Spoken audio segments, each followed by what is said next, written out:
مسیح کے زندہ اور جلالی نام میں سب کو سلام۔ خدا کا شکر کرتے ہیں، خدا باپ کی تعریف کرتے ہیں، اس نام کو جو سب ناموں سے اعلیٰ ہے۔ اپنے خداوند خدا کی تعریف کرتے ہیں، وہ جو قوی خداوند خدا ہے، وہ جو فرماتا ہے، وہ جو خداوند یوں کہتا ہے کہ خدا میں ہی ہوں جو میں تجھے مفید تعلیم دیتا ہوں اور تجھے اس راہ پہ لے چلتا ہوں جسے جانا تیرے لیے ضروری ہے۔ جس راہ پہ تو نے چلنا ہے، تو اسی راہ پہ میں تجھے لے کے جاؤں گا تاکہ تیری سلامتی ہو اور تو اس ندی کی مانند ہو جو صداقت اور سمندر کی موجوں کی مانند ہو اور تیری نسل ریت کی مانند ہو۔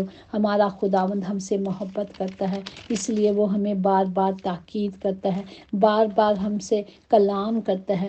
اس کلام کے ذریعے، نبیوں کے ذریعے ہمیں ہدایت دی جاتی ہے کہ جاگو اور دعا کرو۔ جس طرح آج کا کلام عیسائی نبی اس کا 52 ہے اور اس کی فرسٹ آیات میں لکھا ہے، جاگ جاگ اے صیون، اپنی شوکت سے مبلوس ہو، اے یروشلم مقدس شہر، اپنے خوشنما لباس پہن لے، کیونکہ آگے کو کوئی نامقتولی یا ناپاکی تجھ میں کبھی داخل نہ ہوگی۔ پاک کلام پڑھ جانے پر خدا کی برکت ہو، خدا کا شکر ہو۔ جب ہم اپنا آپ خدا کو دے دیتے ہیں، جب ہم خدا کی حضوری میں آ جاتے ہیں، تو خداوند ہمیں کہتا ہے کہ پھر میں کبھی ایسا نہیں کروں گا۔ اگر ہم سے غلطی خطا ہو جاتی ہے تو ہم نے فوراً معافی میں چلا جانا ہے، معافی میں جائیں گے، سجدوں میں جائیں گے، اقرار کریں گے اپنے گناہوں کا، اپنی غلطیوں کا جو ہم سے سرزد ہو جاتی ہیں، کیونکہ کوئی بھی کامل نہیں سوائے خدا کے۔ ہمیں کامل بننا ہے، ہمیں بار بار ٹھوکر نہیں کھانی۔ اگر آج میں نے کوشش کی ہے کہ میں نے اس گناہ سے باز آ گئی ہوں تو دوسری دفعہ وہ دوبارہ نہیں کروں گی۔ جس طرح چھوٹا بچہ شروع میں چلنا شروع کرتا ہے تو وہ بار بار گر جاتا ہے اور آہستہ آہستہ پھر وہ مکمل طور پر اپنے قدموں پہ کھڑا ہو جاتا ہے تو پھر چلنا شروع کر دیتا ہے، پھر نہیں گرتا۔ اسی طرح ہماری زندگیاں بھی ہیں، اسی طرح ہم بھی ہیں۔ ہم جب چلنا شروع کریں گے اچھی طرح سے تو پھر کامل بنتے جائیں گے۔ ہم جانتے ہیں کہ سب کہتے ہیں بہت مشکل ہے، لیکن ہم نے کچھ نہیں کرنا، ہم نے ارادہ کرنا ہے اور اپنا آپ باپ کو دے دینا ہے، کیونکہ خدا کے وعدے تو سچے اور برحق ہیں۔ وہ تو ہمیں بار بار یہ کہتا ہے۔ اور پھر اس کی دوسری آیات میں یوں محکوم ہے کہ اپنے اوپر سے گرد جھاڑ دے، اٹھ بیٹھ۔ ابھی ہم نے کیا کرنا ہے؟ اے یروشلم، اب وہ ہمیں کہہ رہا ہے کہ یروشلم مطلب اپنی کلیسیاؤں کو، اپنے لوگوں کو کہہ رہا ہے کہ اب اٹھ جاؤ اور بیٹھ جاؤ۔ اب سونے کا وقت نہیں، اب جاگنے کا وقت ہے، کیونکہ خداوند دروازے پہ کھڑا ہے۔ آپ حالات دیکھ لیں کہ آخر میں یہ دنیا کلام پورا ہو رہا ہے۔ آج بھی ہم سوئے رہیں گے تو پھر کیا ہوگا؟ اور پھر وہ جب دروازہ بند ہو جائے گا تو کبھی نہیں کھلے گا۔ تو ہم نے پہلے ہی کیوں نہیں اپنے گناہوں کا اقرار کر کے توبہ کر لیتے اور خدا کے زندہ کلام کو لے لیتے ہیں؟ اور جب یہ دروازہ بند ہو جائے گا تو جو ہمارے دروازہ بند ہوگا، جو اندر ہوں گے وہ اندر ہی رہیں گے، جو باہر رہیں گے وہ باہر رہیں گے۔ وہ دروازہ کون سا ہے؟ وہ دروازہ ایسا ہے کہ جو موت آتی ہے، قبر کا دروازہ بند ہو جاتا ہے، پھر کوئی نہیں کھول سکتا اسے۔ جو کچھ آپ لے جائیں گے ہم ساتھ اپنے، وہی ہمارے ساتھ جائے گا۔ تو اب وقت ہے کہ ابھی ہم وقت سے فائدہ اٹھا لیں، ہم خدا کے حکموں کو لے لیں، خدا کی مرضی کو لے لیں تاکہ اس کی مرضی پہ چل سکیں۔ جس طرح کلام مقدس میں لکھا ہے کہ گرد جھاڑنا، گرد کیا ہے؟ روز کے گناہ جو ہم کرتے ہیں، جو غلطیاں کرتے ہیں، ہمیں روز اپنے آپ کو سونے سے پہلے اپنے ہر ایک گناہ کا اقرار کرنا ہے کہ آج سارا دن میں نے کیا کی۔ آپ اپنی لسٹ بنا لیں تاکہ ان لسٹ کے مطابق آج دیکھیں کہ میں نے یہ گناہ کیا ہے تو کل اس گناہ سے یہ نہیں کرنا۔ جس طرح ہم ہر کام کے لیے ایک لسٹ بنا لیتے ہیں، ہمیں پتہ ہے کل میں نے کیا کرنا ہے، پرسوں میں نے کیا کرنا ہے۔ ہمارے پاس ایک روٹا ہوتا ہے، ہم اس نے روٹے کے مطابق ہم اپنی ڈیوٹیوں پہ جاتے ہیں، اپنے کام کرتے ہیں۔ اسی طرح ہمیں بھی اس زندگی کے لیے ایک روٹا بنا لیں تاکہ ہم وہ کام دوبارہ نہ کریں جو ہم کر لیتے ہیں۔ ہمیں خدا کا کلام کہتا ہے گناہ نہ کرو، تھر تھراؤ اور کانپو۔ جب ہم یہ نہیں کریں گے تب بھی تو کوشش تو کریں گے نا۔ جب ہم صرف کہہ ہی دیتے ہیں جی کوئی کامل نہیں، تو کامل بننے کے لیے کچھ تو کرنا ہے نا، کچھ تو زندگی پانے کے لیے کرنا ہے۔ ابدی زندگی پانے کے لیے ہم نے آگے بڑھنا ہے۔ جو کون کیا کرتا ہے وہ چھوڑ دیں، آپ اپنے کے لیے جواب دہ ہیں نا اپنی زندگی کے۔ خود خدا کا کلام کہتا ہے جو جان گناہ کرے گی وہ سزا پائے گی، اور جو کھٹا کھائے گا اسی کے دانت کھٹے ہوں گے۔ تو ہمیں کیا کرنا ہے؟ ہمیں صرف اپنے آپ کو دیکھنا ہے تاکہ میں بچائی جاؤں اور میرے ذریعے میرا گھرانہ بچایا جائے۔ ہمیں کیا کرنا ہے؟ گرد جھاڑنی ہے، ہر روز صفائی کرنی ہے اپنی۔ جس طرح ہم جسمانی طور پہ گندے ہوتے ہیں، کاموں سے آ کر نہاتے ہیں اور اپنے آپ کو دھو کے صاف کر کے بیٹھتے ہیں کہ نہیں میں پسینہ آ رہا ہے، بدبو آ رہی ہے، تو اسی طرح ہم نے اپنی روح کی بھی صفائی کرنی ہے۔ جس طرح اگر دنیاوی طور پر ہم نہائیں گے نہیں، بدبو کئی لوگوں سے اتنی بدبو آتی ہے کہ مشکل ہو جاتا ہے ان کے ساتھ بیٹھنا، تو ایسا کرتے رہیں گے تو کوئی بھی ہمارے نزدیک نہیں آئے گا۔ ہمیں کیا کرنا ہے؟ ہم نے روحانی طور پر بھی نہانا دھونا ہے، صاف ستھرا ہونا ہے اور اپنی گرد کو جھاڑنا ہے۔ جس طرح ایک کہاوت ہے، ایک گدھا اور اس کا مالک ہوتا ہے، وہ گدھا وہ کنویں میں گر جاتا ہے اور مالک کیا کرتا ہے؟ اسے نکالنے کی بہت کوشش کرتا ہے، لیکن وہ کیا ہوتا ہے؟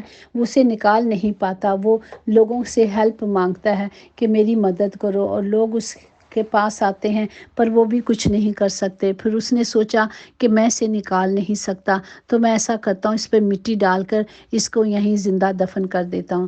تو انہوں نے کیا کیا؟ سب نے مٹی ڈالتے تھے، وہ گدھا سیانا تھا، وہ اٹھتا تھا، اپنے آپ کو یوں جھاڑتا تھا، گرد نیچے کر لیتا تھا، خود اوپر ہو جاتا تھا۔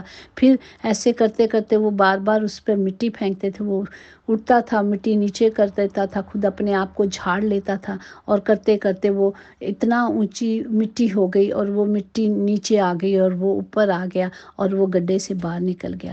تو مالک نے تو سوچ لیا تھا کہ میں نکال نہیں سکتا، اس کو زندہ ہی مار دیتا، مر جاتا، لیکن اس نے عقل کی۔ تو اسی طرح جو شیطان ہے وہ ہم لوگوں کو جو گناہ میں دبے ہوئے ہیں، جو بیماریوں میں دبے ہیں، جو تکلیفوں میں دبے ہوئے ہیں، وہ یہی ہے کہ ہم جیتے جی ہمت ہار دیتے ہیں۔ دیکھیں گدھا کتنا سمجھدار تھا، اسے گدھا کہتے ہیں لیکن وہ کتنا سمجھدار تھا، کتنا سیانا تھا کہ اس نے اپنی جان کو بچا لیا۔ کیا ہماری اوقات اس سے زیادہ نہیں؟ کیا ہم بیماریوں میں ہیں، دکھوں میں ہیں، تکلیفوں میں ہیں، تو کیا ہم کھڑے نہیں ہو سکتے؟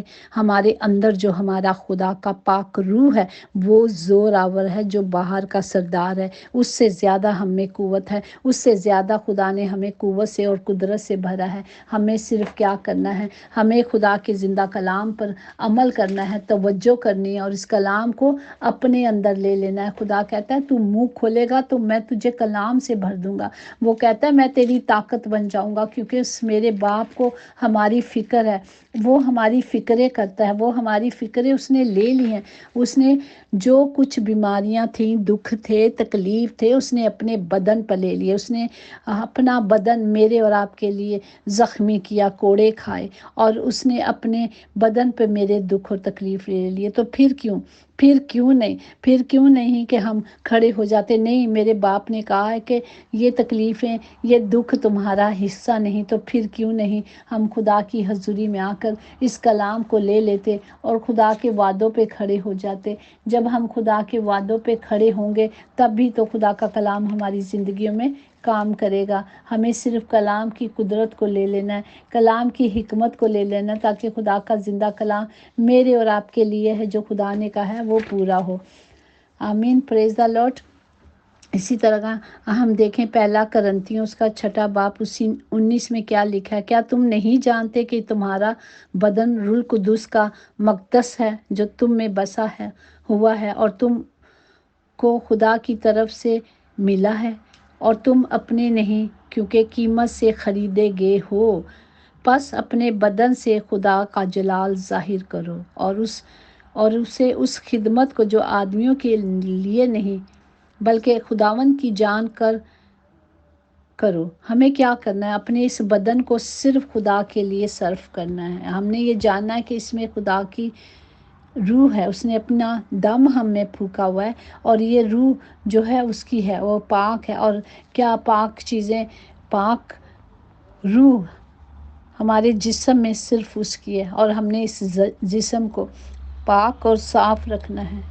ہمیں اسے پاک رکھنا ہے ہر وقت، ہر گھڑی۔ اس میں ایک بھی خراش آئے گی تو ہم نے اس کا جواب دینا ہے اپنے خداوند کو کہ میں نے خدا کا مسکن کیوں خراب کیا ہے۔ تو ہم یہ کسی کے آدمیوں کی خدمت کے لیے نہیں، جس طرح کلام میں ابھی ہے کہ اسے کسی خدمت کے لیے نہیں ہے، صرف یہ نہیں کہ وہ